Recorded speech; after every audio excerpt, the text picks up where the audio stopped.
చెప్పేసుకుందాం.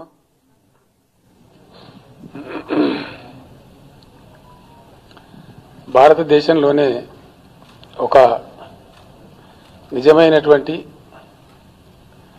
Cosmopolitan నగరంగా, గొప్ప చారిత్రక నగరంగా ప్రసిద్ధిగాంచినటువంటిది మన హైదరాబాద్ నగరం. ఈ నగరానికి ఒక చరిత్ర, ఒక వారసత్వం, ఒక వైవిధ్యభరితమైనటువంటి సంస్కృతి, ఒక విలక్షణమైనటువంటి జీవన విధానం ఉన్నటువంటి మహానగరం ఈ నగరం. ప్రపంచం నలుమూలల నుంచి ఎక్కడి నుంచి ఎవరు వచ్చినా అందరినీ కూడా హక్కున చేర్చుకొని, తన ఒడిలో చేర్చుకొని, ఉద్యోగాన్ని, ఉపాధిని కల్పించి ఒక ట్రూత్ఫుల్లీ కాస్మోపాలిటన్ సిటీ, నిజమైనటువంటి కాస్మోపాలిటన్ నగరంగా ఉంది. దేశంలో చాలా చోట్ల కనిపించవు, కానీ మన హైదరాబాద్లో గుజరాతీ గల్లీ ఉంటుంది, పార్సీ గుట్ట ఉంటుంది, సింధీ కాలనీ ఉంటుంది, అరబ్ గల్లీ ఉంటుంది, ఇట్లా అరవమాలలు ఉండేటువంటి అలవాల ప్రాంతం ఉంటుంది. ఎందరికో ఆడవాలంగా ఉంటుంది. మనకు బెంగాలీ సమాజం, మలయాళీ సమాజం, తమిళ సమాజం, కన్నడ సమాజం, ఇంకా అనేక ఇతర ప్రాంతాల నుంచి వచ్చి ఇక్కడ ఉండి మన సంస్కృతిలో లీనమై బతుకుతూ వాళ్ళ సంస్కృతుల్ని, వాళ్ళ ఆచారాలని, వాళ్ళ పండగల్ని గొప్పగా నిర్వహించుకునేటువంటి ఒక అందమైనటువంటి పూల బొకే లాంటి నగరం ఈ హైదరాబాద్ నగరం. అదేవిధంగా ఇది విలసిల్లుతూ అందరినీ తన కడుపులో పెట్టుకునేటువంటి నగరం. ఈ నగరాన్ని తెలంగాణ రాష్ట్ర సాధన జరిగిన తర్వాత చాలా చక్కటి నగరంగా, విశ్వవ్యాప్తమైనటువంటి కీర్తి ప్రతిష్ట వచ్చే విధంగా నగరాన్ని ముందుకు తీసుకుని పోయే ఎజెండాను టీఆర్ఎస్ ప్రభుత్వం అమలు చేస్తూ ఉంది. అందులో చాలా వరకు సఫలీకృతమైనాం. ఇంకా కావాల్సినటువంటి అవసరం ఉంది. అందులో అన్నిటికీ మించి జంట నగరాల్లో నేడు మంచినీటి కొట్లాటలు లేవు. గతంలో చాలా ప్రాంతాలలో, శివారు ప్రాంతాలలో వారానికి 10 రోజులకు, 14 రోజులకు ఒకసారి నీళ్ళు వచ్చే ఉదంతాలు మనం చూసినాం. వాటర్ ట్యాంకర్ల దగ్గర యుద్ధాలు చూసినాం. అవన్నీ కూడా మిషన్ భగీరథ పుణ్యమా అని కనుమరుగైపోయినాయి. కేవలం నగరం వరకే కాకుండా ఔటర్ రింగ్ రోడ్ లోపల ఉండేటువంటి మన హెచ్ఎండిఏ ప్రాంతానికి కూడా పుష్కలంగా ఈరోజు మంచినీటి సరఫరా జరుగుతూ ఉంది. ఇది ప్రజలందరి కళ్ళ ముందు కూడా ఉంది. ఇట్లాంటి నగరాన్ని ఇంకా అపురూపంగా, ఇంకా గొప్పగా ముందుకు తీసుకొని పోవాలా. అద్భుతమైనటువంటి ఇన్ఫర్మేషన్ టెక్నాలజీ రంగం భారతదేశంలో నంబర్ 2 స్థానంలో మనం కొనసాగుతూ ఉన్నాం. చాలా అద్భుతంగా పెట్టుబడులు వస్తూ ఉన్నాయి. లక్షల కోట్ల రూపాయల పెట్టుబడులు వచ్చే దిశగా మనం కార్యాచరణ చేసుకుంటూ ఉన్నాం. అవన్నీ కూడా చాలా విజయవంతంగా అమలు జరుగుతూ ఉన్నాయి. ప్రపంచంలోనే అత్యంత ప్రతిష్టాత్మకమైనటువంటి అనేక కంపెనీలు ఈ మధ్యనే హైదరాబాద్కు రావడం జరిగింది. పూర్తి స్థాయి పారదర్శకంగా, అవినీతి రహితంగా పరిశ్రమల విధానం కానీ, ఇప్పుడు తెచ్చినటువంటి రేపో మాపో తేబోయేటువంటి ధరణి పోర్టల్ విషయంలో కానీ, అదేవిధంగా టీఎస్ బీపాస్ కానీ, టీఎస్ ఐపాస్ కానీ ప్రపంచవ్యాప్తంగా కూడా ప్రజల యొక్క, పారిశ్రామికవేత్తల యొక్క, ఎంటర్ప్రెన్యూర్స్ యొక్క మన్ననలు పొందుతూ ఉంది. అది విశ్వవేదిక మీద చాలా పెద్ద కీర్తిని మన హైదరాబాద్కు సంపాదించి ఇచ్చిన విషయం కూడా మనకు తెలుసు. అదేవిధంగా ఇన్ఫ్రాస్ట్రక్చర్ క్రియేషన్లో కూడా చాలా చక్కగా మనం ముందుకు తీసుకొని పోతూ ఉన్నాం. ఈరోజు ఈ నగరాన్ని మరింత పట్టుదలతో ముందుకు తీసుకుపోయే కార్యాచరణతో ముందుకు సాగుతూ ఉన్నాం.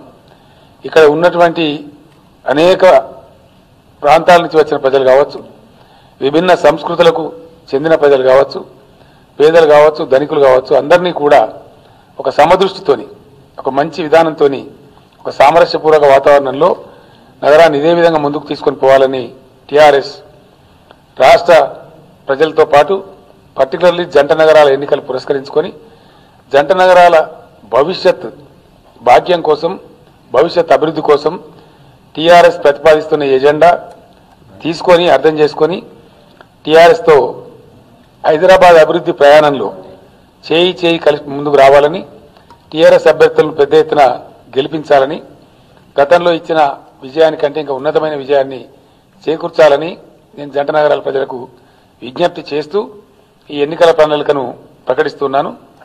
కొన్ని మార్పులు చేర్పులు ఇప్పటికే తెచ్చాం జీహెచ్ఎంసీ చట్టంలో. రాబోయే కొద్ది రోజులలో జీహెచ్ఎంసీకి ఒక సమగ్రమైనటువంటి చట్టం, పూర్తి స్థాయిలో అద్భుతంగా అన్ని రకాల పారదర్శకంగా అవినీతి రహితంగా ఉండే విధంగా ఖచ్చితంగా ఒక సమగ్రమైన చట్టాన్ని తెస్తామని నేను చెప్పి మనవి చేస్తా ఉన్నాను.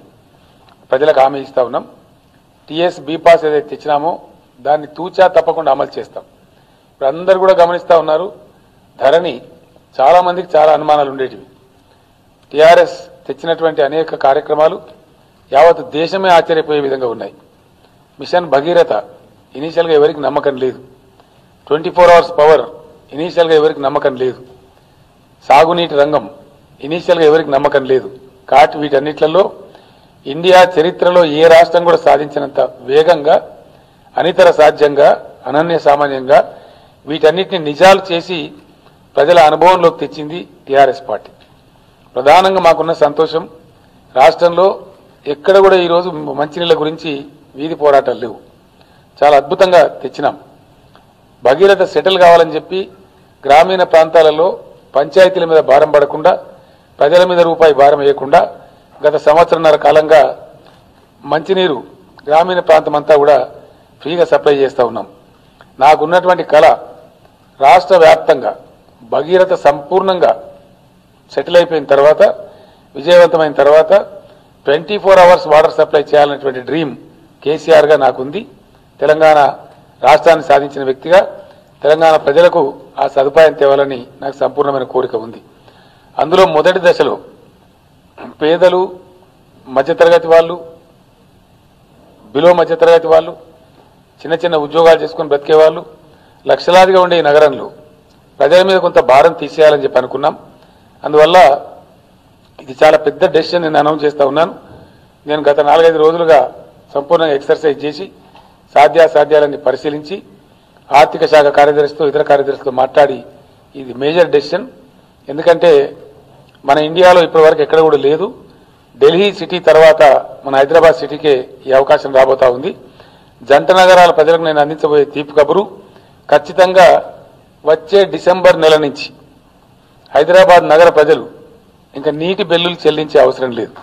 కంప్లీట్గా ఫ్రీ వాటర్ సప్లై వాళ్ళకి అందజేస్తాం. అంటే 20,000 లీటర్ల వరకు వాడుకునే వాళ్లకు 20,000 లీటర్ సీలింగ్. దాని వరకు ఢిల్లీ సిటీలో ఏ విధంగా అయితే ఇది విజయవంతమైందో అదే పద్ధతి నేను ఢిల్లీ సీఎం గారితో కూడా మాట్లాడినాను, ఢిల్లీ అధికారులతో కూడా మాట్లాడినాం. ఈ డిసెంబర్ నెల ఒక నవంబర్ బిల్లు ప్రజలు చెల్లించుకోవాలా. కానీ డిసెంబర్ మాసం నుంచి మటుకు భవిష్యత్తులో ₹1 కూడా బిల్లు చెల్లించే అవసరం లేదు. 97% ప్రజలకి 97% ప్రజలకి ఈ యొక్క సౌకర్యం వర్తిస్తుంది. 20,000 లీటర్లకు పైబడి వాడే వాళ్ళు కేవలం 1.5-2% ఆర్ మాక్సిమం 3% ఉంటారని చెప్పి మా స్టడీలో తేలింది. కాబట్టి ప్రజలందరికీ కూడా జంట నగరాల్లో ఉండేటువంటి 97% మంది ప్రజలకు డిసెంబర్ నెల నుంచి ₹1 కూడా వాటర్ బిల్ చెల్లించే అవసరం లేదు. 100% ఫ్రీగానే వాళ్ళకు వాటర్ సప్లై జరుగుతూ ఉంది. ఇది ఫస్ట్ స్టెప్. దీని తర్వాత గతంలో 10 రోజులు, వారం రోజులు, 5 రోజులు, 3 రోజులు, 4 రోజులకు ఒకసారి సరఫరా ఉండేది. ఇప్పుడు ఆల్మోస్ట్ చాలా ఏరియాస్లో డైలీ వస్తూ ఉంది. చాలా ఏరియాస్లో ఆల్టర్నేటివ్ డేస్లో వస్తూ ఉంది. శివారు ప్రాంతాలలో కొన్ని చోట్ల డైలీ వస్తూ ఉంది. ఇంకా ఎక్స్పాన్షన్ జరుగుతూ ఉంది. కొద్ది రోజుల్లో ఇది సెటిల్ అయిపోతే నాగ్పూర్లో ఆ మోడల్ కొంత విజయవంతంగా ఉంది. 24 అవర్స్ కూడా వాటర్ ఇచ్చే దిశగా ప్రభుత్వం చర్యలు తీసుకుంటా ఉంది. ఇది మొదటి సౌకర్యం. దీని ప్రజలు పొందాలా, టీఆర్ఎస్ పార్టీని గెలిపించుకోవాలా, ఈ సౌకర్యాన్ని సంపూర్ణంగా సద్వినియోగం చేసుకోవాలని చెప్పి నేను కోరుతా ఉన్నా. ఇది చాలా మేజర్ డెసిషన్. ఇక్కడ హైదరాబాద్ ప్రజలకు నేను ఇంకో మాట కూడా విజ్ఞప్తి చేస్తా ఉన్నా. దీని ద్వారా వచ్చే రిఫార్మ్ ఇన్ ఏ వే ఇది ఒక మంచినీటి రంగంలో ఇది ఒక సంస్కరణ. ఎందువల్ల అంటే కొంతమంది నిర్లక్ష్యంగా వ్యవహరిస్తూ ఉంటారు. ట్యాప్ మాదేం పోయిందని ఓపెన్ చేసి అట్లాగే పెట్టి వదిలిపోతూ ఉంటారు. ఇళ్లలో కూడా ట్యాప్ ఓపెన్ చేసి అట్లాగే వదిలేస్తారు. ఆ నిర్లక్ష్య వైఖరి విడనాడాలి దయచేసి. దీని ద్వారా ఒక నియంత్రణ వచ్చి నీటి దుబారా తగ్గుతుందనేది ఇంటర్నేషనల్లీ, నేషనల్లీ స్టడీస్ వెలువరిస్తూ ఉన్నాయి. మేము నియమించినటువంటి మన యాస్కి అడ్మినిస్ట్రేటివ్ స్టాఫ్ కాలేజీ వాళ్ళ సిబ్బంది కూడా ఈ మధ్యన నాకు రిపోర్ట్ ఇచ్చినారు. వివిధ నగరాల వాళ్ళు ఎక్స్పీరియన్సెస్ తీసుకొని. కాబట్టి వాళ్ళు ఇచ్చిన రిపోర్ట్లో కూడా నీటి దుబారా దీని ద్వారా తగ్గుతుంది. ఎవరైతే కమర్షియల్ కన్జ్యూమర్స్ ఉన్నారో, పరిశ్రమల వాళ్ళు ఎవరైతే ఉన్నారో మాకు ఎక్కువ నీరు సరఫరా కావాలని కోరుతా ఉన్నారు. ఇక్కడ ఈ 20,000 సీలింగ్ లోపల ప్రజలు క్రమశిక్షణ పాటిస్తే దుబారా తగ్గి మనకు కొంత మిగులు వస్తుంది. కాబట్టి ఈ యొక్క డబ్బులు అక్కడ కమర్షియల్ సప్లై చేస్తే ఆదాయం కూడా మన జలమండలికి చక్కగా వస్తుంది. ఏదైనా గ్యాప్ ఉన్నట్టయితే సంవత్సరానికి ఒక 300-400 కోట్ల గ్యాప్ ఉన్నట్టయితే దాని రాష్ట్ర ప్రభుత్వమే జలమండలికి సబ్సిడీ కింద ఇస్తుంది. కాబట్టి సజావుగా ఈ కార్యక్రమం జరుగుతుంది. అందువల్ల నీటి దుబారాను అరికట్టడంలో, నీటి వినియోగ విషయంలో నిర్లక్ష్యాన్ని అరికట్టడంలో ఈ ప్రజలందరూ కూడా ముందుకొచ్చి దీన్ని చాలా చక్కగా విజయవంతం చేయాలి. ఎందుకంటే నెక్స్ట్ స్టెప్లో ఒక 4-5 మాసాల తర్వాత ఇక్కడ జరుగుతున్న దాన్ని ఒక ప్రయోగాత్మకంగా చూసి అన్ని మున్సిపాలిటీలకి, గ్రామ పంచాయతీలు కూడా దీన్ని విస్తరించే ఆలోచనలో ప్రభుత్వం ఉంది. తద్వారా రాష్ట్ర వ్యాప్తంగా పేదలకు కూడా ఉచిత మంచినీటి సదుపాయం జరిగేటువంటి అవకాశం ఉంటుంది. కాబట్టి జంట నగరాల ప్రజలు మొత్తం రాష్ట్రానికి సహాయపడే విధంగా తమకు తాము లాభపడుతూ ఈ పథకాన్ని బాగా వినియోగించుకోవాలని చెప్పి మనం చేస్తా ఉన్నాం. రెసిడెన్షియల్ ఏరియాస్లో కొన్ని కమర్షియల్ టారిఫ్ విధిస్తూ ఉన్నారు. అంటే సపోజ్ అపార్ట్మెంట్స్ ఉంటాయి, దానిలో ఉండే క్లబ్ హౌసెస్ కానీ ఇతరత్రా సామూహికంగా వాడే కాడ దాని కమర్షియల్ టారిఫ్ పెట్టినారు. వీళ్ళకు కూడా దాన్ని అంతా రద్దు చేస్తూ ఫ్రీగానే వాటర్ సప్లై చేయడం జరుగుతుంది. 20,000 లీటర్స్ వరకు వాళ్ళకు కూడా ఫ్రీగా ఇవ్వడం జరుగుతుంది. 20,000 ఎబో ఉంటే మటుకు కొంత ఛార్జ్ విధిస్తారు. ఇక్కడ క్రమశిక్షణ ఉండాలి కాబట్టి, మొత్తం దుబారా విచ్చలవిడితనం ఉండదు కాబట్టి ఆ విధంగా చేస్తారు. ఇది ఢిల్లీలో బాగా విజయవంతమైంది, మంచి సంస్కరణ కింద వచ్చింది. ఢిల్లీ ప్రభుత్వం ఇప్పుడు దాదాపు 200-300 crores per annum సబ్సిడైజ్ చేస్తూ ఉంది. అదే లైన్లో మనం కూడా చేస్తూ ఉన్నాం. నేను ఢిల్లీ సీఎం గారితో కూడా విస్తారంగా మాట్లాడినాను. బాగుంది సార్, మీరు చేయండి అని చెప్పినారు. దేశంలో మనం 2వ నగరం. ఈ చరిత్రలో ఎప్పుడు ఎవరు కూడా అనుకోలేదు. ఇటువంటి మంచి పథకాన్ని ప్రకటిస్తున్నందుకు నాకు సంతోషం కూడా ఉందని మనవి చేస్తూ ఉన్నాను. అదేవిధంగా రాష్ట్ర వ్యాప్తంగా ఉండేటువంటి నాయి బ్రాహ్మణ సోదరులు చాలా కాలంగా వాళ్ళు రిక్వెస్ట్ చేస్తూ ఉన్నారు. మేము కష్టపడి 4 క్షవరాలు చేసుకొని బ్రతికేటువంటి వాళ్ళం, మాకు ఏదైనా సాయం చేయండి ప్రభుత్వ పరంగా అని చెప్తా ఉన్నారు. గతంలోనే నేను వారికి కమర్షియల్ టారిఫ్ ఉంటే దాన్ని సెలూన్లకి డొమెస్టిక్ కింద తగ్గించమని చెప్పినాం. కానీ దానిలో కొంత ఈఆర్సీ వాళ్ళు అడ్డం వచ్చి అది కూడా సంపూర్ణంగా అమలు కాలేదు. అందుకే గవర్నమెంట్ క్షుణ్ణంగా పరిశీలించిన తర్వాత ఒక నిర్ణయం తీసుకున్నాం. జంట నగరాల్లో ఉండే సెలూన్లతో పాటు రాష్ట్ర వ్యాప్తంగా ఉండేటువంటి 60-70 వేల సెలూన్లకి ఈ డిసెంబర్ మాసం నుంచి టోటల్ ఫ్రీ పవర్ సప్లై చేయాలని చెప్పి నిర్ణయం చేసుకున్నాం. వ్యవసాయ రంగానికి ఎట్లయితే ఇస్తా ఉన్నామో నాయి బ్రాహ్మణ సోదరులందరికీ కూడా వాళ్ళ సెలూన్లకి 100% ఫ్రీ పవర్ సప్లై చేస్తాం.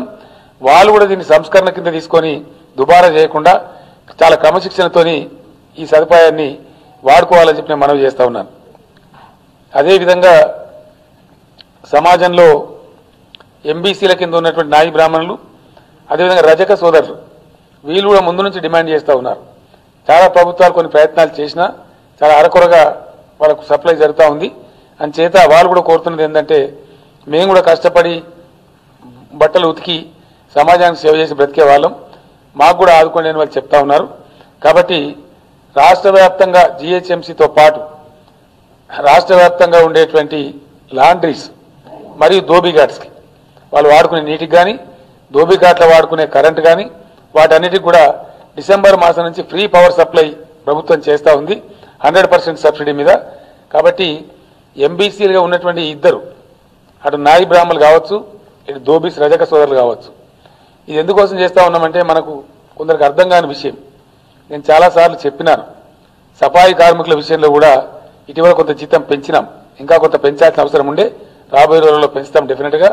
ఎందుకు పెంచినామంటే దానికి ఒక ప్రబలమైన కారణం ఉంది. కోవిడ్ వచ్చినా ఇంకో విపత్తు వచ్చినా డెఫినెట్గా మనలందరినీ కాపాడేది వాళ్ళు, ఫ్రంట్ లైన్ వారియర్స్ వాళ్ళు. సఫాయి అన్నా నీకు సలాం అన్నా అని చెప్పి నేను చెప్పడం జరిగింది గతంలో. ఎందుకంటే సమాజ సేవ వాళ్ళు చేసేది ఉద్యోగమైనా బాధ్యత అయినా వాళ్ళు చేసే గొప్ప సేవ సమాజానికి అందిస్తున్న సేవ కాబట్టి వాళ్ళని గుర్తించాల్సిన అవసరం ఉంది. వీళ్ళు ఈ రెండు వర్గాలు ఎవరైతే నాయి బ్రాహ్మణులు ఉన్నారో, ఎవరైతే రజక సోదరులు ఉన్నారో, వీళ్ళు చేసే సేవ కూడా వాళ్ళందరూ మనకు బట్టలు ఉతికి పెడుతున్నారు కాబట్టి మనం శుభ్రంగా బట్టలు వేసుకొని ఇప్పుడు బయటికి రాగలుగుతా ఉన్నాం. లేకపోతే మనమంతా మురికిగా ఉంటాం. అది వృత్తి వాళ్ళు పుట్టబోసుకున్నా సమాజానికి వాళ్ళు చేసే గొప్ప సేవ కాబట్టి అది సామాజిక సేవ కింద గుర్తించి వాళ్ళకి చేయడం జరుగుతూ ఉంది. అదేవిధంగా నాయి బ్రాహ్మణులు ఆ వృత్తి మీద వాళ్ళ పాపం వాళ్ళ జీవనాధారం పెట్టుకున్నా, వాళ్ళ వృత్తి కింద ఉన్నా మనకందరికీ వాళ్ళకి క్షౌరం చేయండి మనకు జరగదు. నాయి బ్రాహ్మణులు మనకు క్షౌరం చేయకపోతే మనం అంతా గుడ్డేళ్ళలాగా కనపడతా ఉంటాం. నేను గతంలో కూడా చెప్పిన, ఇది వాస్తవం. ఎందుకంటే అది వాళ్ళ పని అని మనం అనుకుంటాం, కానీ సమాజంగా శుభ్రంగా ఉంచే భాగాన్ని, మొత్తం సమాజాన్ని శుభ్రంగా ఉంచే బాధ్యత రజక సోదరులు తీసుకుంటా ఉన్నారు. సమాజాన్ని మన కేశాలను సంస్కరించి మనం అందంగా కనపడే విధంగా మనకు చక్కటి క్రాప్, మంచి తలకట్టు తీర్చిదిద్దే బాధ్యత నాయి బ్రాహ్మణ సోదరులు తీసుకుంటా ఉన్నారు. కాబట్టి వాళ్ళ యొక్క సేవ గుర్తింపుగా చాలా కాలంగా ఇది పెండింగ్లో ఉండే, కాబట్టి వీళ్ళకి ఈ సందర్భంగా ఈ కానుకల్ని అందిస్తూ ఉన్నాం. తర్వాత ఈ కరోనా చాలా పెద్ద దెబ్బతీసింది, రాష్ట్ర ఆర్థిక వ్యవస్థను దెబ్బతీసింది. 52,000 కోట్లు, 52,750 కోట్లు సుమారు రాష్ట్ర ప్రభుత్వానికి నష్టం కలిగింది ఆర్థికంగా. అదేవిధంగా అనేక వర్గాల ప్రజలకు కూడా కొంత నష్టం కలిగించింది, అది మనందరికీ కూడా తెలుసు. ఆ రకంగా బాధపడ్డ వాళ్ళలో మేము మొత్తమే తీయలేదు సార్, మాకు చాలా ఇబ్బంది జరిగిందని చాలామంది ఈ మధ్య నాకు కలిసి చెప్పారు, రిప్రజెంటేషన్స్ పంపించారు, ఎమ్మెల్యేలకు చెప్పారు, మంత్రులకు చెప్పారు.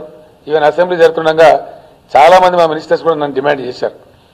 ఎందుకంటే మేము అసలు షాపే తెరవలేదు, ఎక్కడి నుంచి కట్టాలి, బార్ షాపులు బంద్ చేసినాం, రెస్టారెంట్లు బంద్ చేసినాం, టోటల్ లాక్డౌన్ ప్రకటించినాం, హోటల్ అన్ని బంద్ చేసినాం.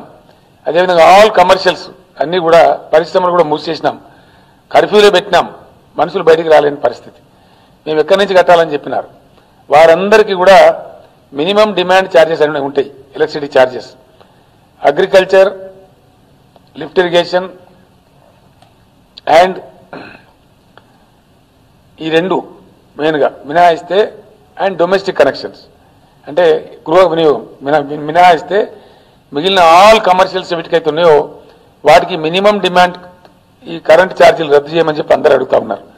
అన్ని రకాల షాపులకి, అన్ని రకాల పరిశ్రమలకి రాష్ట్ర వ్యాప్తంగా అందరికీ కూడా జీహెచ్ఎంసీతో పాటు ఈ రద్దు వర్తిస్తుంది. వీళ్ళకు ఉన్నటువంటి ఆ కనీస విద్యుత్ ఛార్జీలు, మినిమం కరెంట్ ఛార్జీలు డిమాండ్ ఏదైతే ఉందో దాన్ని కూడా ప్రభుత్వం వేవ్ చేస్తూ ఉంది. ఆ బిల్లులు వాళ్ళు చెల్లించే అవసరం లేదని నేను మనవి చేస్తా ఉన్నా. దాన్ని ప్రభుత్వమే సబ్సిడైజ్ చేస్తుంది. ఎలక్ట్రిసిటీ బోర్డ్స్కి, డిస్ట్రిబ్యూషన్ కంపెనీస్కి వాళ్ళకు కూడా ఆ సదుపాయం వస్తుంది. అంటే ఫర్ ఎగ్జాంపుల్ మీకు ఇంకా ఈజీగా అర్థం కావాలంటే, ప్రజలకు కూడా ఈజీగా అర్థం కావాలంటే, సినిమా థియేటర్ల వాళ్ళు వచ్చినారు సార్, ఇప్పటి వరకు ఎప్పుడు తెరుస్తామో మాకు తెలియదు, మీరే బ్యాన్ పెట్టున్నారు ప్రభుత్వాలు, కేంద్రం కానీ మీరు కానీ, అసలు థియేటర్ మేము గేటే తీయటం లేదు, మా డోరే తీయడం లేదు, మాకు మినిమం డిమాండ్ ఛార్జ్ చేస్తే మేము ఎక్కడి నుంచి చెల్లించాలని చెప్పి సినిమా థియేటర్ల వాళ్ళు కూడా బాధపడతా ఉన్నారు. మరి ఆ చిత్ర పరిశ్రమ గురించి ముందు చెప్తాను, వాళ్ళు కూడా కాపాడుకోవాల్సిన అవసరం ఉంది. కాబట్టి మినిమం డిమాండ్ ఛార్జెస్ ఏవైతే ఉన్నటువంటి కమర్షియల్ ఆర్గనైజేషన్స్, అంటే దీనిలో సినిమా థియేటర్స్ కూడా చేరి ఉన్నాయి నేను చెప్పే దాంట్లో, వాళ్ళందరికీ కూడా మార్చి నుంచి సెప్టెంబర్ వరకు 6 నెలల కాలానికి టోటల్ పవర్ మినిమం డిమాండ్ ఛార్జెస్ను కూడా వేవ్ చేస్తూ ఉన్నాం. వారికి కూడా ఈ సదుపాయం కొంత కరోనా గురించి రిలీఫ్ ఇచ్చినట్టు అవుతుందనే భావనతోని ప్రభుత్వం ఈ పనిచేస్తూ ఉంది. జీహెచ్ఎంసీ ఎన్నికలు పురస్కరించుకొని వీళ్ళ డిమాండ్ నెరవేర్చాలని అనుకున్నాం. కాబట్టి ఈ రకంగా వాళ్ళకు కూడా లాభం జరుగుతుంది. అదేవిధంగా మోటార్ వాహనాలు, ట్రాన్స్పోర్ట్ వెహికల్స్ కానీ, క్యాబ్స్ కానీ, ఆటో ట్రాలీస్, మన దగ్గర ఆటో రిక్షాలకు పనులు లేదు. మన రాష్ట్రంలో మోటార్ వెహికల్ ట్యాక్స్ ఆల్రెడీ రద్దు చేసింది ప్రభుత్వం. కానీ కొన్ని ట్రాన్స్పోర్ట్ ఆటోస్ ఉన్నాయి, వారికి ట్యాక్స్ ఉంది. అదేవిధంగా ఇతర వాహనాలని మనం చూసే లక్షల మొత్తం రాష్ట్ర వ్యాప్తంగా 3,36,000 పైచిలకు వాహనాలు ఉన్నాయి, ట్రాన్స్పోర్ట్ వెహికల్స్. వాళ్ళందరూ కూడా మాకు కూడా ఈ 6 months పీరియడ్ అంటే 2 త్రైమాసికాలకు వాళ్ళ క్వార్టర్లీ పన్ను ఉంటుంది, మనందరికీ తెలుసు. ఈ 2 quarters ఎందుకంటే మార్చి నుంచి సెప్టెంబర్ వరకు మాకు రద్దు చేయండి దయచేసి, మేము కష్టంలో ఉన్నామని కోరుతూ వచ్చినారు. వాళ్ళకు కూడా ఈ సందర్భంగా దాదాపుగా 267 కోట్ల రూపాయల పన్నది, ఈచ్ క్వార్టర్ 133 crores ఉంటుంది. ఆ పన్నును కూడా రద్దు చేస్తూ ఉన్నాం. వాళ్ళకు కూడా రిలీఫ్ వస్తుంది. కాబట్టి వాళ్ళకు కూడా ఈ శుభవార్త నేను తెలియజేస్తా ఉన్నాను. అదేవిధంగా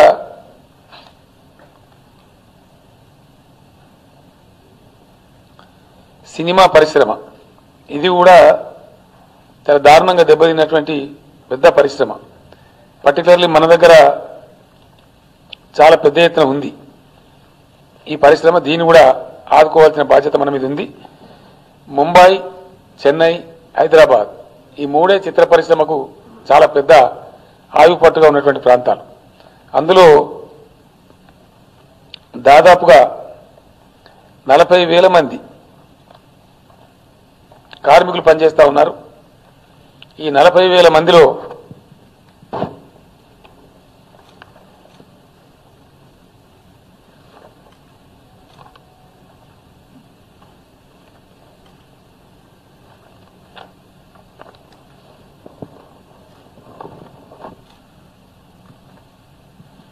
ఒక 16,000 మంది జూనియర్ ఆర్టిస్టులు కూడా చేరి ఉన్నారు. వీరందరి పరిస్థితి పాపం సినిమాలు మొత్తమే లేవు కాబట్టి సినిమా ప్రొడక్షన్ లేదు, కుందనది ఉంది, ఎగ్జిబిషన్ లేదు, అటు హాల్స్ నడుస్తలేవు. వీళ్ళందరూ పాపం రోజువారీ బ్రతుకులు గడపాల కాబట్టి వాళ్ళ పరిశ్రమ మొత్తం కుంటుపడిపోయింది. ఎప్పటి రివైవ్ అయితే కూడా అర్థమైతలేదు. సినిమా థియేటర్ లేదు, థియేటర్ రిలీజ్ కావడానికి పిక్చర్ కూడా లేదు, సినిమా నిర్మాణం కూడా అయిపోయింది కాబట్టి మొత్తం రంగం అంతా కుదేలైపోయింది. చాలా రోజులు అడుగుతా ఉన్నారు. ఈ మధ్య కూడా నన్ను కొంతమంది సినీ ప్రముఖులు కలిశారు, నిన్న కూడా కలిశారు. కొంతమంది ఆర్టిస్టులు కానీ, నిర్మాతల మండలి అని పేరు కళ్యాణ అధ్యక్షుడు, ఆయన కూడా వాళ్ళంతా కూడా కలిసినారు. అంటే ఎగ్జిబిటర్సు, డైరెక్టర్సు, ప్రొడ్యూసర్సు, ప్రముఖ సినీ నటులు ఈ రంగాన్ని కాపాడాలని చెప్పినారు. అప్పట్లోకప్పుడు అమితాబ్ బచ్చన్ గారు హైదరాబాద్ వచ్చినప్పుడు మా ఇంటికి వచ్చి నాకు కలవడం జరిగింది. ఆయన నాకు చెప్పింది ఒకటే మాట, రావు గారు మీ రాష్ట్రం కొత్తగా వచ్చింది, బాగా చేస్తున్నారు, సంతోషం, సినిమా పరిశ్రమ కూడా ఆదరించండి, మీరు కొద్దిపాటి లిఫ్ట్ ఇచ్చినట్టయితే హైదరాబాద్ ఒక నాటికి ఇండియన్ ఫిల్మ్ హబ్ అవుతుంది గ్యారంటీగా, కాబట్టి దాన్ని ప్రోత్సహించండి అని చెప్పినారు. చాలా కొంతవరకు చేయాల్సింది చేసినాం. త్వరలోనే మళ్ళీ కూడా వాళ్ళతో సమావేశం పెట్టబోతా ఉన్నాం. ఈ సందర్భంగా వారికి నేను చెప్పేది ఒకటే, వారికి ఆ 40,000 మంది కార్మికులు ఎవరైతే ఉన్నారో వాళ్ళు పుట్టబోసుకుని పాపం డైలీ వేజెస్ లాగా బతికే వారు ఉన్నారు, వారందరికీ కూడా రేషన్ కార్డ్స్ కానీ, హెల్త్ కార్డ్స్ కానీ, ఇతర సదుపాయాలు మామూలు ప్రజలకు ఇచ్చినట్టు అందరికి కల్పిస్తాం. తప్పకుండా రాబోయే కొద్ది రోజులలో వాళ్ళందరి అప్లికేషన్లు వాళ్ళని తయారు చేస్తామని చెప్పారు పరిశ్రమ వాళ్ళు. తప్పకుండా వాళ్ళకి ఆ సదుపాయాలు కూడా కల్పిస్తాం. రెండవది, ఇందాక నేను చెప్పినట్టు థియేటర్లన్నిటికీ ఆ కనీసం మినిమం ఛార్జీలను మిగతా పరిశ్రమలకు, మిగతా కమర్షియల్స్కు, మిగతా షాప్స్కి ఏమో 6 నెలల కోసమే రద్దు చేశాం. వీళ్ళది ఇంకా స్టార్ట్ కావాలి కాబట్టి ఎప్పుడైతే వీళ్ళు స్టార్ట్ అవుతాయో సినిమా థియేటర్లు అప్పటి వరకు వాళ్ళకి రద్దు చేస్తామని చెప్పి మనం చేస్తూ ఉన్నాం. దాని గవర్నమెంటే సబ్సిడైజ్ చేస్తామని చెప్పి నేను తెలియజేస్తా ఉన్నా. అది కాకుండా చిన్న సినిమాలను ఉంటే మనకు తెలుసు, లో బడ్జెట్ పిక్చర్స్ అని 10 కోట్ల రూపాయల లోపు నిర్మించే బడ్జెట్తో నిర్మించే సినిమాలు ఉంటాయి. అందులో చాలామంది జూనియర్ ఆర్టిస్టులు చిన్న చిన్న వాళ్ళు పనిచేస్తూ ఉంటారు. వాళ్ళు నిన్న చెప్పినారు నాకు, దయచేసి దాని మీద మాకు మినహాయింపు ఇవ్వాలా. జీఎస్టీ స్టేట్ పోర్షన్ 9% ఉంటుంది, 18% జీఎస్టీ ఉంటే దానిలో స్టేట్ జీఎస్టీ 9% ఉంటుంది. ఆ 9% మాకు మినహాయింపు ఇవ్వాలని కోరారు. మినహాయింపు కాదు, మినహాయింపు వసూలు చేయండి, మాకు బెనిఫిట్ రావాలంటే, చిత్ర పరిశ్రమ బతకాలంటే, నిలబడాలంటే మీరు దాన్ని రీఎంబర్స్ చేయండి అని కోరారు. రాష్ట్ర ప్రభుత్వం వసూలు చేయండి, మాకు రీఎంబర్స్ చేయండి, ఒక ప్యాకేజీ లాగా వస్తుంది. సో చిన్న పరిశ్రమలు 10 కోట్ల లోపు చిత్రాలు నిర్మించేటువంటి నిర్మాతలకు ఇది ఒక ఊతంగా ఉంటుంది, పరిశ్రమ బతుకుతుందని ఒక కాన్ఫిడెన్స్ వస్తుంది కాబట్టి చేయమని చెప్పారు. సో తెలుగు సినీ రంగం మొత్తం హైదరాబాద్లోనే మోహరించింది కాబట్టి మనం దాన్ని కాపాడుకునే అవసరం ఉంది. కాబట్టి ఒకటి, థియేటర్లు తెరవడాన్ని ఈరోజు జీవో ఇష్యూ చేస్తాం, వాళ్ళు ఎప్పుడైనా తెలుసుకోవచ్చు. వాళ్ళు మరి డిసెంబర్కా సంక్రాంతికా ఎప్పుడు తెలుసుకుంటారో. సెకండ్ వేవ్ కోవిడ్ని దృష్టిలో పెట్టి మేము తీస్తాం, కానీ నిన్న వాళ్ళకి చెప్పినాను నేను, మీరు తెరవడం ద్వారా మళ్ళీ కరోనా విజృంభించద్దు, ప్రజలకు నష్టం కావద్దు, స్ట్రాటజీగా వ్యవహరించండి అని నేను చెప్పినాను. సో మేము తొందరలోనే మీటింగ్ పెట్టుకుంటామని వారు చెప్పారు. స్ట్రాటజీగా చేస్తాం సార్, మేము కూడా మాకు నష్టం వస్తుంది, తెలిస్తే జరగాలి కానీ నష్టం జరగదు కదా, అందువల్ల మా వల్ల కరోనా వ్యాప్తి చెందకుండా తగు జాగ్రత్తలు మేము తీసుకుంటాం. కాబట్టి మాకు ఓపెన్ పెట్టండి, మేము అనుకుంటాం, మాకు అనుకోవడానికి వెసులుబాటు వస్తుందంటే ఈ రోజే జీవో ఇష్యూ చేస్తాం, సినిమా థియేటర్లు తెలుసుకోవచ్చు.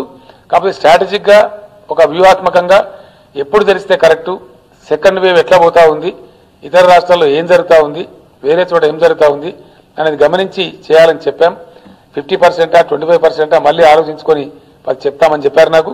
దాని ప్రకారం ప్రభుత్వ అధికారులు సినిమా రంగ పెద్దలు కలిసి ఏ రోజు నుంచి స్టార్ట్ చేయాలనో వాళ్ళు నిర్ణయం తీసుకుంటారు. కానీ జీవో మాత్రం ఎత్తేస్తా ఉన్నాం. సినిమా థియేటర్లు తెరుచుకునే వెసులుబాటు ప్రభుత్వం కల్పిస్తుంది. 10 కోట్ల లోపు బడ్జెట్తో నిర్మించే చిన్న సినిమాలకి వాళ్ళకి డెఫినెట్గా state portion of GST 9% of GST reimbursement కూడా ఆ చిత్రాలకు కల్పిస్తాం. మిగతా సినిమాల వాళ్ళకి వేరే రాష్ట్రాల్లో కొన్ని వెసులుబాట్లు ఉన్నాయి. Multiple shows, number of shows ఎక్కువ వేసుకునే అవకాశం ఉంది, ఇక్కడ లేదు, ఇక్కడ రిస్ట్రిక్షన్స్ ఉన్నవి. ఆ రిస్ట్రిక్షన్ తీసేస్తా ఉన్నాం. ఏ థియేటర్ అయినా సింగిల్ ప్రొజెక్షన్ థియేటర్ కానీ మల్టిపుల్ థియేటర్ కానీ అందరికి కూడా మల్టిపుల్ షోస్ వేసుకోవడానికి ఎన్నైనా సరే పెట్టుకునే అవకాశం వాళ్ళకి కల్పిస్తాం. అదేవిధంగా కొంచెం టికెట్ల రేట్లు కూడా వాళ్ళు సవరించుకుంటూ ఉంటారు పరిస్థితిని బట్టి.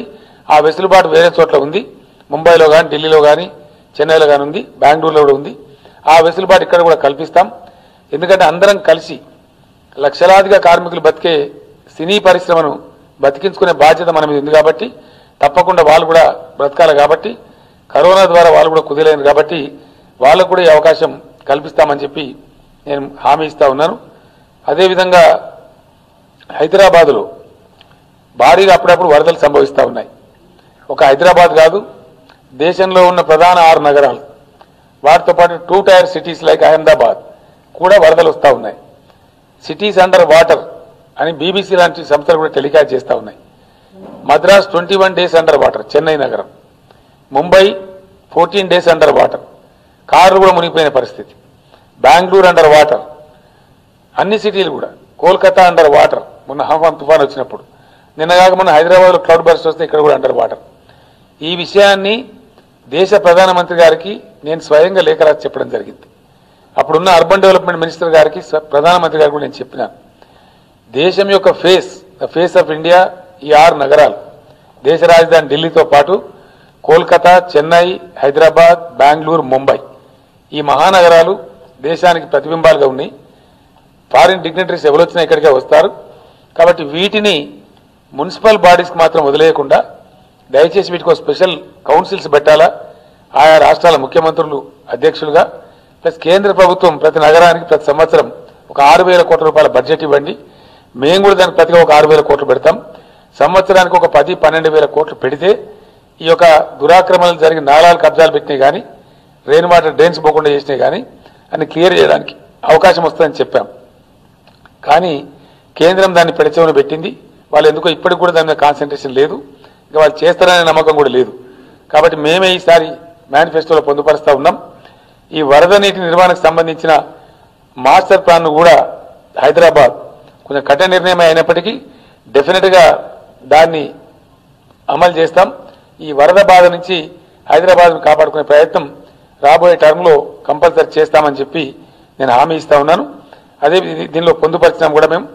అదేవిధంగా మూసి ఒకప్పుడు మంచినీళ్ళు తాగినటువంటి నది, దాన్ని నాశనం చేసినారు గత పాలకులు. ఇప్పుడు దాన్ని మూసి రివర్ ఫ్రంట్ పెట్టినాం. ఆ విధంగా గోదావరి నీళ్లతోని గండిపేట, హిమాయత్ సాగర్ 2 కూడా నింపుకునేటట్టు గోదావరి మూసి అనుసంధానం కింద దాన్ని ఇమీడియట్ టేకప్ చేస్తూ ఉన్నాం.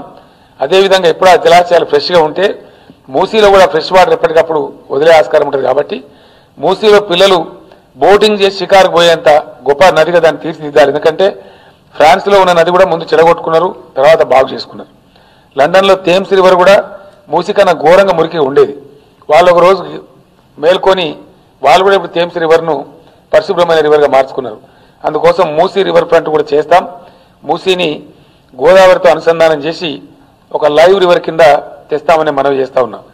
అదేవిధంగా నేను కొన్ని హైలైట్ చెప్తా ఉన్నాను. గతంలో మెట్రో కట్టుకున్నాం మనం. ఇక్కడ ఒక 2 విషయాలు దానిలో మిగిలిపోయి ఉన్నాయి. మెట్రో సెకండ్ ఫేజ్ ఒకటి అమలు చేయాల్సింది. దాన్ని వీలైనంత తొందరగా కంప్లీట్ చేస్తామని ఈ ఎన్నికల ప్రణాళిక ద్వారా నగర ప్రజానికి నేను హామీ ఇస్తా ఉన్నా. అదేవిధంగా ఎయిర్పోర్ట్ను మిస్ చేసినారు. జనరల్గా ఏ సిటీలో అయినా ఎయిర్పోర్ట్ లింక్ అనేది చాలా ప్రాధాన్యం. దాన్ని విస్మరించినారు గత పాలకులు. Airport to metro to airport compulsory link కూడా ఈ టర్మ్లో అమలు చేస్తామని కూడా ఈ సందర్భంగా నేను మనవి చేస్తా ఉన్నా. అదేవిధంగా హైదరాబాద్ ఓఆర్ఆర్కి సంబంధించి మీకు తెలుసు, ఈ మధ్యనే ప్రభుత్వం స్కీమ్ కూడా ప్రకటించింది. ఇన్సెంటివ్స్ కూడా ప్రకటించినాం. ఓఆర్ఆర్కి 5 కిలోమీటర్ల అవతల కట్టే వాళ్ళకి గ్రూప్ హౌసెస్కి శాటిలైట్ టౌన్షిప్ అని మనం అంటూ ఉంటాం. అట్లాంటి వాటికి ప్రోత్సాహకాలు ప్రకటించాం. అది మెయింటైన్ చేయడం కోసం చేస్తాం. కానీ ఓఆర్ఆర్ మీద కూడా రద్దీ బాగా పెరిగిపోయింది. మన నగరం కూడా బాగా పెరిగిపోతూ ఉంది. నగర జనాభా లిటరల్ టర్మ్స్లో తీసుకుంటే హెచ్ఎండిఏ ప్రాంతాలు కలిపితే 1,67,00,000 పైచిలుకుందని చెప్పి మన లెక్కలు చెప్తా ఉన్నాయి. అంటే చాలా పెద్ద నగరం. పేరుకవి బయట ఉన్న జిహెచ్ఎంసీలో భాగం కాకపోయినా జిహెచ్ఎంసీ మీదే దాని ప్రజలంతా ఉంటుంది, శివారు ప్రాంతాలన్నీ కూడా.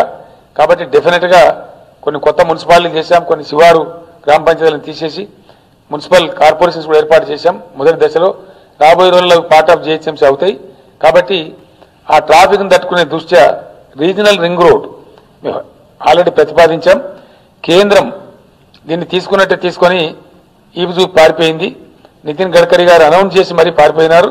కానీ రీజనల్ రింగ్ రోడ్ను స్టేట్ సెక్టార్లోనే తీసుకొని బోర్డు ద్వారా పిలిచి దీన్ని కంప్లీట్ చేయాలని ఆలోచన చేస్తా ఉన్నాం. తప్పకుండా దాన్ని బాగా చేస్తామని కూడా నేను హామీ ఇస్తా ఉన్నాను. అదేవిధంగా ఎలివేటెడ్ బీఆర్టీఎస్ కూడా జరుగుతూ ఉంది, దాన్ని కొనసాగిస్తాం. ట్రాఫిక్ ఫ్రీ నగరంగా, హ్యాజిల్ ఫ్రీగా ఉండే విధంగా కొన్ని ప్రయత్నాలు ప్రారంభమైనాయి, ప్రజల కళ్ళ ముందే ఉన్నాయి. అండర్ పాస్లు కానీ ఓవర్ పాస్లు కానీ ప్రయత్నాలు జరుగుతూ ఉన్నాయి. లింక్ రోడ్ల కార్యక్రమం జరుగుతూ ఉంది.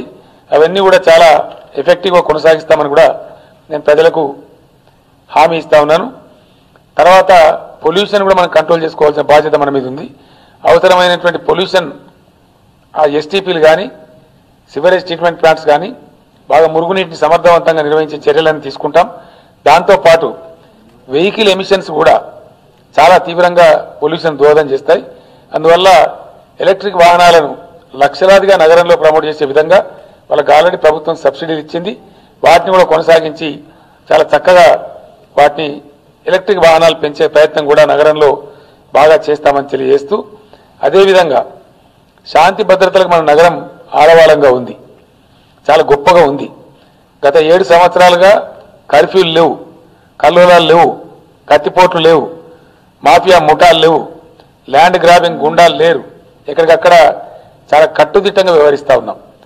కరడు కట్టినటువంటి దుర్మార్గులను చాలా మందిని ఏ విధంగా మట్టుబెట్టినామో, మహిళల సంరక్షణ కోసం ఏ విధంగా చర్యలు తీసుకున్నామో, ఎంత కఠినంగా ప్రభుత్వం వ్యవహరించిందో ప్రజలందరికీ తెలుసు. షీ టీమ్స్ కానీ ఎప్పుడైనా ఎక్కడన్నా దురదృష్టవశాత్తు మహిళల మీద దుర్మార్గాలు జరిగితే ప్రభుత్వం ఎంత కఠినంగా వ్యవహరించిందో ప్రజల కళ్ళ మీద నేను పేర్లు చెప్పను, సంఘటనలు కూడా చెప్పను. కానీ ఎటువంటి దుర్మార్గులను, ప్రజలను పీడించుకొచ్చినటువంటి దుర్మార్గులను రాక్షసుల్లాగా ఏ విధంగా కంట్రోల్ చేసినామో ప్రజలకు తెలుసు. లా అండ్ ఆర్డర్ విషయంలో ఏ విధంగా వ్యవహరించినామో తెలుసు. ఈరోజు అద్భుతమైనటువంటి పోలీస్ కమాండ్ కంట్రోల్ కూడా నిర్మాణం చేసినాం. అది 300 కోట్లతో కంప్లీట్ అవుతా అనుకుంటే ఇప్పుడు 565 crores రివైజ్ అయింది దాని కాస్ట్. అయినా వెనక్కి పోకుండా ఇండియాలోని నంబర్ 1 కమాండ్ కంట్రోల్ సెంటర్ని ఇక్కడ నిర్మించాం. అది కేవలం ప్రజల శాంతి భద్రత కోసం నిర్మించాం. కాబట్టి ఎట్ ఎనీ కాస్ట్ ప్రభుత్వం జంట నగరాలలో మహిళల రక్షణ మీద కాంప్రమైజ్ కాదు. అదేవిధంగా శాంతి భద్రతల పరిరక్షణలో ఎంతకైనా సరే పోయి, ఎంత దూరమైనా సరే పోయి శాంతి భద్రతల పరిరక్షణలో వెనుకడుగేసే ప్రశ్న లేదు. ఉక్కుపాదంతో అణిచివేసి దుర్మార్గులను ఖచ్చితంగా శాంతి భద్రతలు కూడా కాపాడతాం. ఆ రకంగా ఒక మంచి అన్ని వర్గాలు, అన్ని మతాలు, అన్ని కులాలు, అందరి ప్రజలు కూడా సామరస్యంగా సహజీవనం సాగిస్తున్న ఈ నగరంలో ఎటువంటి ఇబ్బందులు లేకుండా అద్భుతమైన శాంతి భద్రతలతోని ముందుకు ప్రజలు బతికే విధంగా ఏర్పాటు చేస్తాం.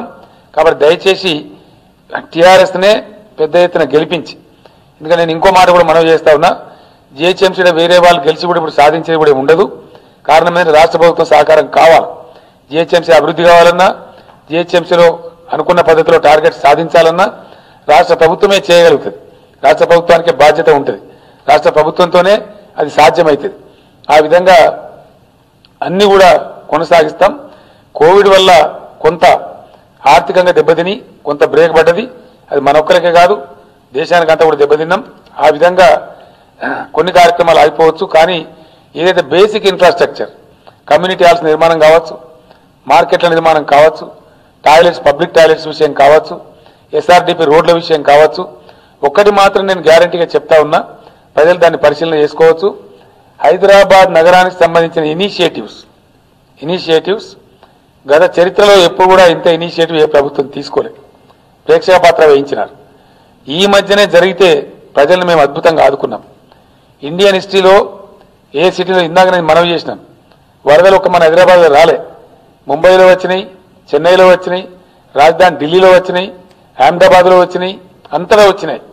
కానీ ఎక్కడ ఏ ప్రభుత్వం కూడా కేంద్రం కానీ రాష్ట్రం కానీ ఇంటికి 10,000 రూపాయలు ఇచ్చి ఆదుకోలే. పేదల పాపం నేనే కల్లారా టీవీలో చూసినాను. మంత్రులు తలసాని శ్రీనివాస్ యాదవ్, కేటీఆర్, ఇంకా ఇతర మంత్రులు, మహమూద్ అలీ గారు, నగర మల్లారెడ్డి గారు, సబిత గారు మోకాల్లో బదనీట్లు తిరుగుతుంటే నేను ఇంట్లో ఉండి చూసినాను. మంచం ఎత్తు నీళ్ళు వచ్చినాయి, మంచం తేలుతా ఉంది. వాళ్ళంతా చెప్తా ఉన్నారు, అన్న మా సర్టిఫికేట్ తడిచిపోయింది, మా బియ్యం తడిచిపోయిందని చెప్తా ఉన్నారు. 4వ రోజు నాడు బతుకమ్మ దసరా పండుగ ఉంది. నాకే మనసు బాధ అయ్యి, చీఫ్ సెక్రటరీ నన్ను ఎవరు అడగలేదు, ఎవరు డిమాండ్ చేయలేదు, ఎవరు దరఖాస్తు చేయలేదు. నాకు నేనే సుమోటోగా వాళ్ళని పిలిచి, చీఫ్ సెక్రటరీని, తర్వాత మన ఫైనాన్స్ సెక్రటరీని పిలిచి, ఇంత కష్టం తెలంగాణలో దసరా బతుకమ్మ చాలా సెంటిమెంటల్ పండుగ, ఈ టైంలో కనీసం వాళ్ళు కొనుక్కొని తినడానికి కూడా లేకుండా అయిపోయింది. కాబట్టి దయచేసి మీరు ఏదైనా సరే వేరే కార్యక్రమం ఆపైనా సరే వాళ్ళని ఆదుకోవాలని చెప్పి ఇప్పటి వరకు మేము ఇచ్చినటువంటిది 6,50,56,00,000 పైచిల కుటుంబాలకు 6,656 కోట్లతోని 6,56,000 కుటుంబాలకు ఇప్పటి సాయం అందించినాం. 6,56,000 ఫ్యామిలీస్కి. అవన్నీ కూడా వివరాలు మా దగ్గర ఉన్నాయి. వాళ్ళ టెలిఫోన్ నంబర్లు, వాళ్ళ ఫోటోలు, వాళ్ళ ఆధార్ కార్డులు అన్నీ కూడా మా దగ్గర ఉన్నాయి. ఎవరికి ముట్టింది అనేది కూడా మా దగ్గర ఉంది. అవన్నీ ఎవరైనా సరే వెరిఫై చేసుకోవచ్చు. అంత చక్కగా ట్రాన్స్పరెంట్గా పారదర్శకంగా ఇచ్చినాం. ఆ తర్వాత ఎలక్షన్ కమిషన్ వాళ్ళు బ్యాన్ చేసినారు. మేము వాళ్ళు రిక్వెస్ట్ చేసినాం, ఇది కొనసాగుతున్న కార్యక్రమం బ్యాన్ చేయకండి అంటే వాళ్ళు ముందు దశలో ఒప్పుకున్నారు. కానీ ఆ ముందు దశలో ఒప్పుకున్న టైంలో మనుషులు వాళ్ళు పంచొద్దండి, అధికారులు పంచొద్దు, మీరు డీబీటీ చేయమని, డైరెక్ట్ బెనిఫిట్ ట్రాన్స్ఫర్ చేయమన్నారు. అప్పుడు అప్లికేషన్లు మీ సేవలో పెట్టుకోమన్నాం. మాకు దాదాపుగా 2 లక్షల పైచీలకు వచ్చినాయి. 2,30,000, 40,000 వచ్చినాయి. ఇంకా వస్తూ ఉండే పాపం, సెంటర్లలో జనం ఉండరు. ఆ టైంలో కూడా దాదాపు 1,60,000 మందికి ఇచ్చినాం డైరెక్ట్ పోస్టల్ ద్వారా.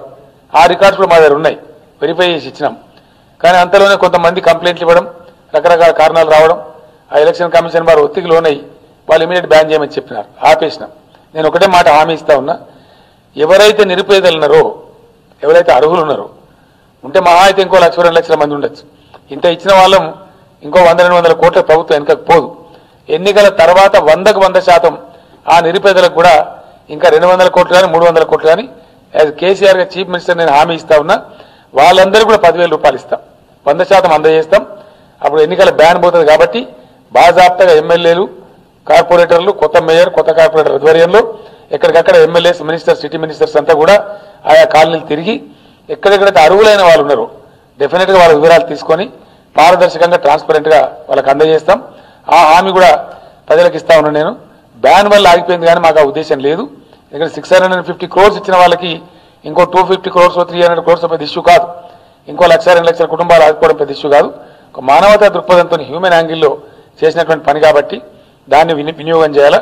మరొక్కసారి ప్రజలకు, హైదరాబాద్ ప్రజలకు నేను మనవి చేసేది ఒకటి, శాంతి సామరస్యాలు కాపాడుకోవాలి. ఎవరిని ఎన్నుకోవాలా అది మీ చేతుల్లో ఉంది. ఎటువంటి హైదరాబాద్ ఉండాలి భవిష్యత్తులో అది మీ చేతుల్లో ఉంది.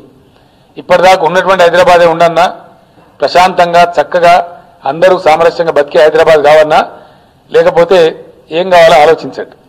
మనకి టీఎస్ బీ పాస్ కావన్నా, లేదా పొద్దున్న లేస్తే కల్లోలం, మత కల్లోలం, మన్ను కల్లోలం, కర్ఫ్యూ కావన్నా, టీఎస్ బీ పాస్లు హైదరాబాదా, కర్ఫ్యూ పాసులు హైదరాబాద్.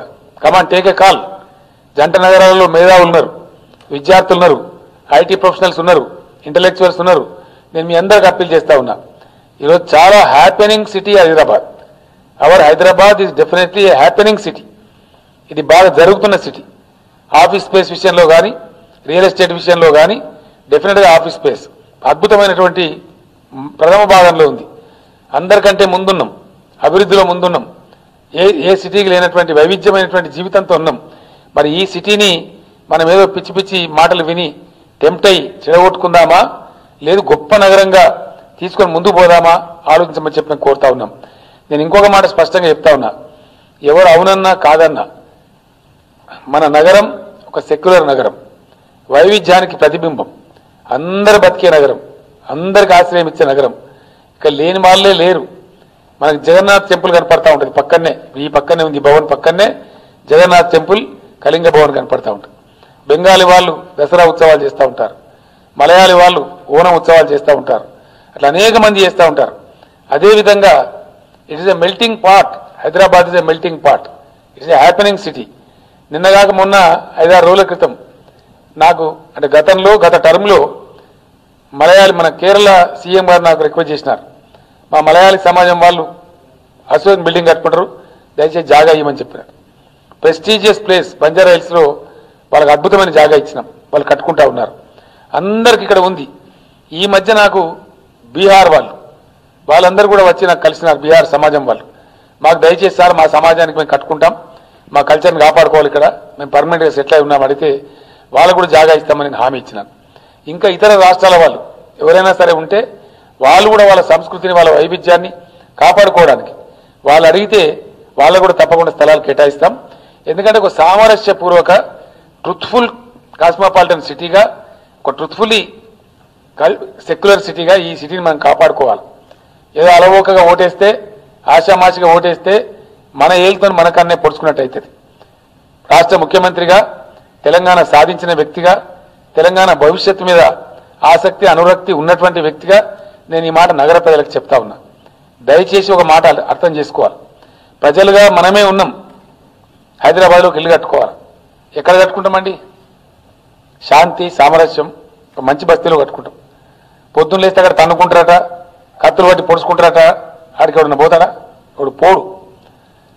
కల్లోలాలు చెలరేగితే, హైదరాబాద్లో పిచ్చి పిచ్చి ప్రవర్తనలు జరిగితే 100% కంప్లీట్ రియల్ ఎస్టేట్ కుదేలైపోతుంది, కంప్లీట్ భూముల ధరలు పడిపోతాయి, మొత్తం కొలాప్స్ అయిపోతుంది, హైదరాబాద్ మార్కెటే కొలాప్స్ అయిపోతుంది.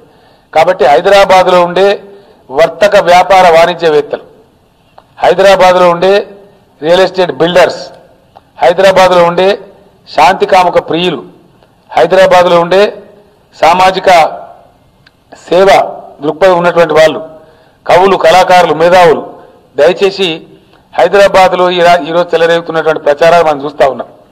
చాలా దుర్మార్గమైన పద్ధతిలో అందరి హైదరాబాదా, కొందరి హైదరాబాదా? Which Hyderabad we want?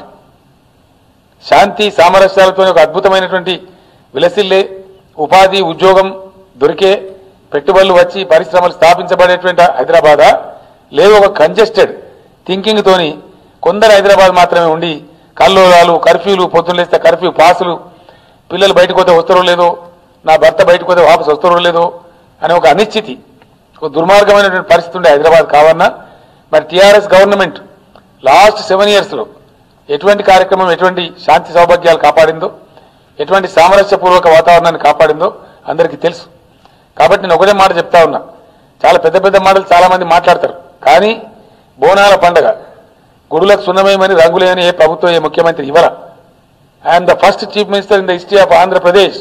Yes, హైదరాబాద్లో బోనాల పండుగ వస్తే మా చచ్చిపోయిన స్వర్గస్థులైనారు నాయన నరసింహారెడ్డి గారు ఆధ్వర్యంలో, మా తలసాని శ్రీనివాస్ యాదవ్ ఆధ్వర్యంలో, మా మహమూద్ అలీ గారి ఆధ్వర్యంలో ముందు 5 కోట్లు ఇచ్చినాం, తర్వాత 10 crores ఇచ్చినాం, తర్వాత 15 crores ఇచ్చినాం. హైదరాబాద్ ప్రతి మారుమూల గల్లీలో ఉండే చిన్న చిన్న దేవాలయాలు కూడా రంగులు వేసి మరమ్మతులు చేసి గొప్పగా ప్రజలు పండుగ జరుపుకునే విధంగా చేసినాం. ఇవన్నీ ఒక వాళ్ళకే చేయలేదు, ఒక హిందూ సాంప్రదాయానికి చేయలేదు. ముస్లింలను గౌరవించినాం, క్రైస్తవులను గౌరవించినాం, వాళ్ళ పండుగల సందర్భంగా వాళ్ళకి సెలవులు ఇచ్చినాం, అందరినీ కూడా గౌరవించినాం. అందరు గౌరవించబడ్డ దేశమే గొప్ప దేశం అవుతుంది. ఇంకో మాట కూడా నేను మనవి చేస్తా ఉన్నా, ప్రపంచమంతా ఈరోజు ప్రపంచం మొత్తం ఒక అద్భుతం దిశగా పురోగమిస్తూ ఉంది. వసుదైక కుటుంబంగా పురోగమిస్తూ ఉంది. బ్యారియర్స్ అని చెరిగిపోతూ ఉన్నాయి, హద్దులు చెరిగిపోతూ ఉన్నాయి. ఇటువంటి టైంలో మనం చాలా పిచ్చి పిచ్చిగా పోతే బాగుండదు. ఇప్పటికే అంతర్జాతీయంగా దేశానికి అప్రతిష్ట ఉన్నది. ఆ మధ్య చైనా నుంచి వచ్చిన ఇంటలెక్చువల్స్ ఫోరం నాకు కలిసినారు, నాతో మాట్లాడినప్పుడు చెప్పినారు, ఒక కమిటీ వేసినారు చైనా దేశంలో. ఇండియాలో కూడా 135 కోట్ల జనాభా ఉంది కదా, వీళ్ళు ఏదో ఒక రోజు అవేకన్ అయితే వీళ్ళ ద్వారా మనకు వచ్చే పాసిబుల్ థ్రెట్స్ వ్యాపారంలో కానీ ఇంకో రంగంలో కానీ ఏమిటి అని పరిశోధన చేయమని ఒక కమిటీ చేసినారు చైనా దేశం వాళ్ళు. వాళ్ళకి ఒక సంవత్సరం టైం ఇచ్చినారు రిపోర్ట్ ఇవ్వమని చెప్పి. వాళ్ళు 3 నెలల్లోనే రిపోర్ట్ ఇచ్చినారు. ఏమైనా మీకు సంవత్సరం టైం ఇస్తే 3 monthsలోనే ఇచ్చినారంటే వాళ్ళు ఒకటే మాట చెప్పినారు, ఇండియాలో ఇప్పుడు కూడా కులాల పేరు మీద మతాల పేరు మీద కొట్టుకొని వస్తున్నారండి, వాళ్ళు మనతో పోటీ పడాలా, పడలేరు, సాధ్యం కాదని చెప్పి మనకు అసలు వాళ్ళు లెక్కించుకో అవసరం లేదని చెప్పినారు. ఈ అపప్రద కొన్ని శక్తుల వల్ల, కొంతమంది వ్యక్తుల వల్ల, కొన్ని దుర్మార్గ వితండ వాదనల వల్ల మనకు ఆల్రెడీ దేశానికి కొంత వస్తూ ఉంది. కానీ హైదరాబాద్ దాని నుంచి అవే ఉంది. తెలంగాణ రాష్ట్రం దాని సగం కావడం లేదు. అందుకే మనకు పెట్టుబడులు వస్తూ ఉన్నాయి, అద్భుతంగా వస్తూ ఉన్నాయి. మన ఒకే ఒక కంపెనీ 21,000 కోట్ల పెట్టుబడి పెట్టింది. దాంతో ఉపాధి వస్తుంది, ఉద్యోగాలు వస్తాయి, పిల్లలు బ్రతుకుతారు. కానీ ఒక బగబగం అంటే హైదరాబాద్ వస్తే, విద్వేషాలతో రగిలిపోయే హైదరాబాద్ వస్తే, రోజు అనునిత్యం కర్ఫ్యూలు కల్లోలాలు కత్తిపోట్ల హైదరాబాద్ వస్తే మనకు అది మంచిది కాదు, మన పిల్లలకు మంచిది కాదు. ఇప్పుడు ఏదో అలవోకగా తమాషగా ఓటేస్తే ఆ ఓటు మనల్ని కాటేసే ప్రమాదం ఉంటుంది. తప్పుడు వ్యక్తులకు తప్పుడు శక్తులకు ఓటేస్తే అది ఓటు కాదు, మనల్ని కాటేసేటువంటి ఒక కారణాలు అవుతుంది. కాబట్టి చాలా జాగ్రత్త. నేను తెలంగాణ పెద్దగా, తెలంగాణ ముఖ్యమంత్రిగా, తెలంగాణ సాధించిన వ్యక్తిగా ఈ మాట చెప్పడం నా బాధ్యత.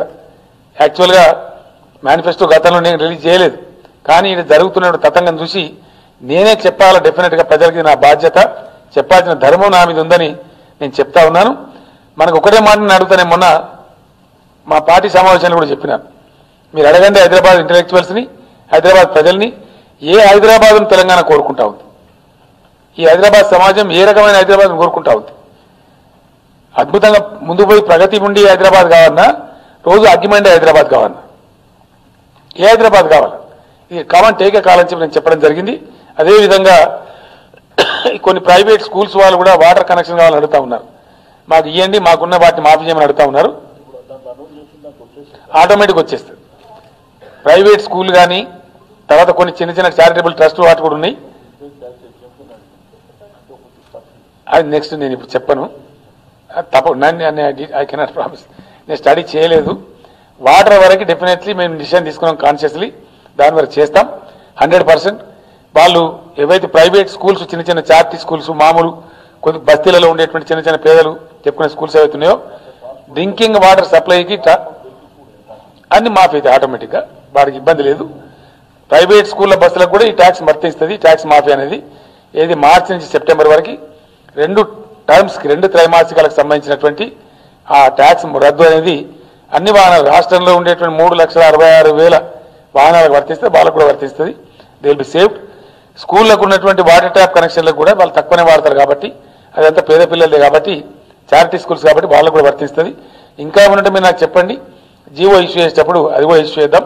కాబట్టి దానికి ఇబ్బంది లేదు. అది ఒక లిబరల్ వ్యూ తీసుకున్న తర్వాత వాళ్ళకు కూడా దానిలో వర్తిస్తుంది. ఆ రకంగా చాలా అప్రమత్తంగా హైదరాబాద్ ప్రజలు కాన్షియస్ డెసిషన్ తీసుకోవాలా, మంచి నిర్ణయాలు తీసుకోవాలా. ఆ విధంగా మనం ఇంకో మాట నేను ముగించే ముందు ఒక మాట చెప్తా ఉన్నా. తెలంగాణ ప్రగతి ప్రస్థానంలో కరోనా మనకు కొంత దెబ్బ కొట్టింది. కొట్టి ఉండకపోతే ఇంకా ఉజ్వలంగా పోయి ఉంటాం, చాలా ఉజ్వలంగా పోయి ఉంటాం. దేశం సాధించలేనటువంటి అద్భుతమైన ప్రగతిని తెలంగాణ సాధించింది. ఇది ఊరికే సొల్లు మాటలు పొల్లు మాటలు కాదు. ఇది దేశ ఆర్థిక మంత్రిత్వ శాఖ ప్రకటించినటువంటి వివరాలు. ఇవి కేసీఆర్ కవిత్వం కాదు, లేదా టీఆర్ఎస్ ప్రభుత్వ లెక్కలు కావు. సెంట్రల్ గవర్నమెంట్ ప్రకటించిన ఫిగర్స్. కరోనా దెబ్బ తగిలినా ఏ విధంగా రాష్ట్రం ఉంది, ఏ విధంగా దేశం ఉంది మనకు అర్థమవుతుంది. దేశం యొక్క జీడిపి 2013-14 సంవత్సరం తెలంగాణ వచ్చినప్పుడు దేశం యొక్క, ఇది రాష్ట్రంది కాదు కంట్రీది, 79,118. ఇప్పుడు అది పోయింది 134,432. The growth is only 9.2. Telangana GSDP 2014లో 1,12,000 కోట్లు. ఇప్పుడు మోర్ దాన్ డబుల్ 2,28,000 crores. కొంత మనకు దెబ్బ కొట్టినా ఈ విధమైన ప్రగతి తెలంగాణ సాధించింది. The growth is 12.6%.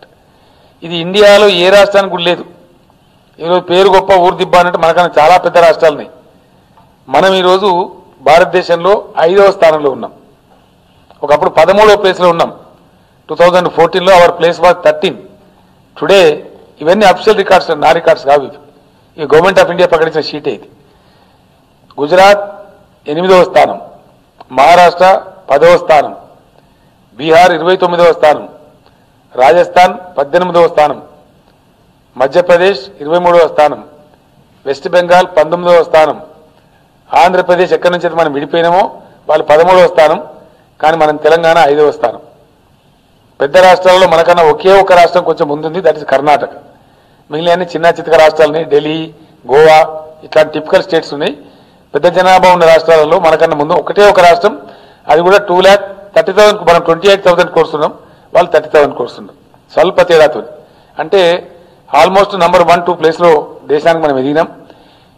ఈ ఒక్క రంగంలోనే కాదు, ప్రగతి పదంలో అనేక మెట్లున్నాయి. మీరు రోజు పేపర్లలో మంచినీటి రంగంలో మనం 99%, పర్ క్యాపిటల్ పవర్ యూటిలైజేషన్లో తలసరి విద్యుత్ వినియోగంలో నంబర్ 1. అట్లానే అనేక రంగాల్లో ఉన్నాం. కాబట్టి ఈ సదుపాయాలన్నీ ఒక మంచి సామరస్యపూర్వక హైదరాబాద్ ఉంది కాబట్టి, శాంతియుత సహజీవనం ఇక్కడ కొనసాగుతుంది కాబట్టి, చరిత్రలో ఎవరు ఊహించినటువంటి బస్తీ దవాఖానాలు తెచ్చినాం. ఎక్కడికి వెళ్ళి తెచ్చినాం? పద్ధతిగా జరిగింది కాబట్టి, బడ్జెట్ ఉంది కాబట్టి, వనరులు ఉన్నాయి కాబట్టి తెచ్చినాం. ఇలా బస్తీ దేవఖానాలు నిరుపేదలు ఉండేటువంటి బస్తీలలో ప్రజలకు ఒక వరంగా పరిణమించినాయి. ప్రతిరోజు వేరే ఇతర ఏ సిటీలో కూడా ఉండదు సదుపాయం.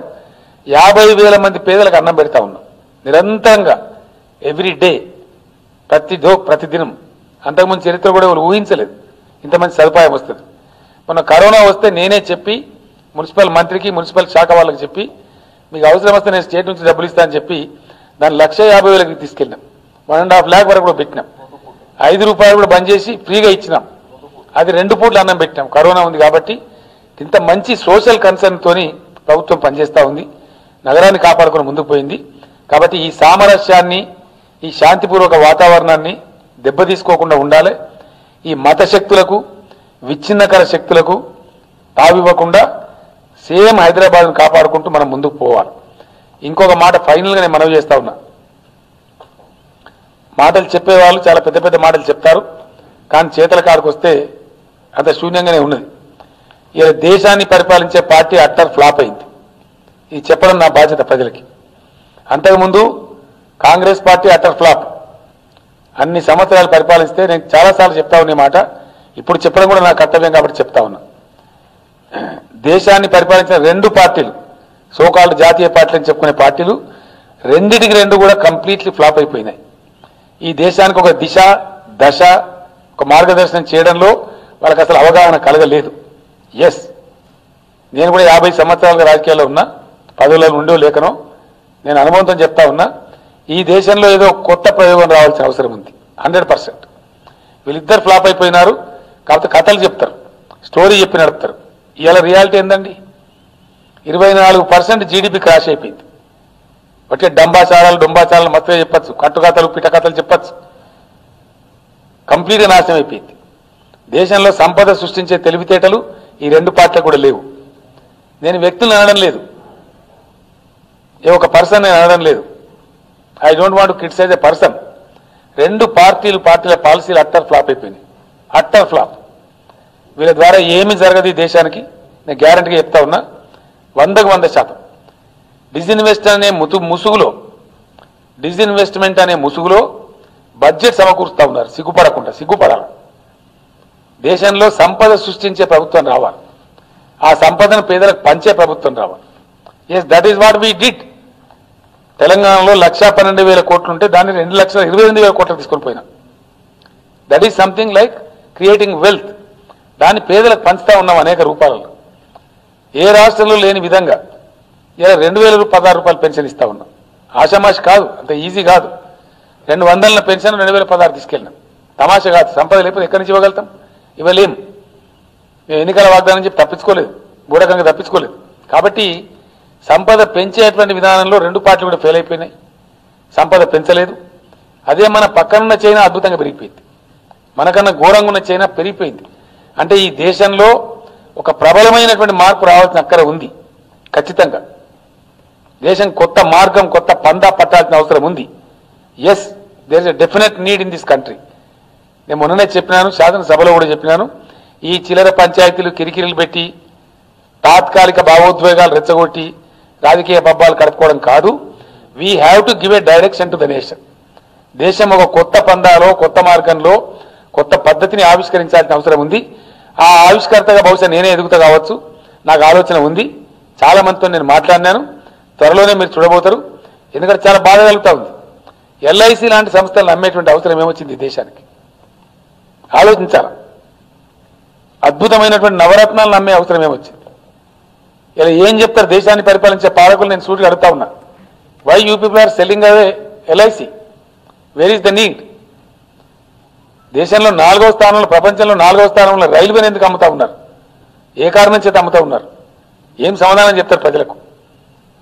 అద్భుతమైన బిఎస్ఎన్ఎల్ ఎవరి కోసం దాన్ని పనంగా పెడతా ఉన్నారు?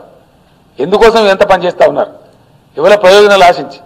కాబట్టి ఇది కరెక్ట్ కాదు, ఇది పద్ధతి కాదు. దేశం పెడమార్గంలో పోతా ఉంది, తప్పుడు మార్గంలో పోతా ఉంది. ఇది ఖచ్చితంగా సరి అయిన ట్రాక్లో పెట్టడానికి కేసీఆర్ మీ బిడ్డగా, తెలంగాణ బిడ్డగా అవసరమైతే జాతి ప్రయోజనాల కోసం నేను ఏ త్యాగం చేసినా సరే ముందు కూడా పోతాను. ఒక్కసారి నేను ఎత్తుకుంటే ఏ విధంగా ఎత్తుకుంటున్నా అందరికీ తెలుసు. కాబట్టి ఎవరో చిల్లరగా లేదో పిచ్చి పిచ్చి మాటలు మాట్లాడవచ్చు, కానీ నేను బాగా ఆలోచిస్తా ఉన్నాను, మదనం కూడా చేస్తా ఉన్నాం. జాతి ప్రయోజనాల పరిరక్షణకు కూడా టీఆర్ఎస్ అగ్రభాగాన ఉంటుంది. నేను మొన్న హామీ ఇచ్చినట్టుగా రాబోయే కొద్ది రోజులలో దేశంలో ఉండే లైక్ మైండెడ్స్ అందరితోని ఒక కాంక్లేవ్ నిర్వహించి ఈ సెంట్రల్ పిఎస్యుల పరిరక్షణకు యుద్ధ పేరు కూడా మోగిస్తాం. సెంట్రల్ పిఎస్యు కార్మికులారా, మీరు ఉంటారని అనుకోకండి. మీ పక్షాన కేసీఆర్ పోరాడతాడు. నేను మళ్ళొకసారి హామీ ఇస్తా ఉన్నా. ముందుకు పురోగమించండి. మీకు ఎవరైతే మీ పక్షాన పోరాడుతున్నారో వాళ్ళకు బలం చేకూర్చండి అని ఈ సిపిఎస్యు కార్మికులందరికీ కూడా నేను మనవి చేస్తా ఉన్నా. ఆ విధంగా ఒక ప్రోగ్రెసివ్ దిశలో ముందు పోవాల్సిన అవసరం ఉంది. ఆ రకంగా ముందుకు పోదాం. Thank you so much. మీరు కూడా నాకు కంగ్రాచులేట్ చేయాలి. మీకు కూడా వాటర్ బిల్ తప్పుతుంది. మీకు water. Thank you. No more questions today please. This is election manifesto. కావాలంటే రేపు కూర్చున్నాం ఎలక్షన్ గురించి. I will answer. Thank you.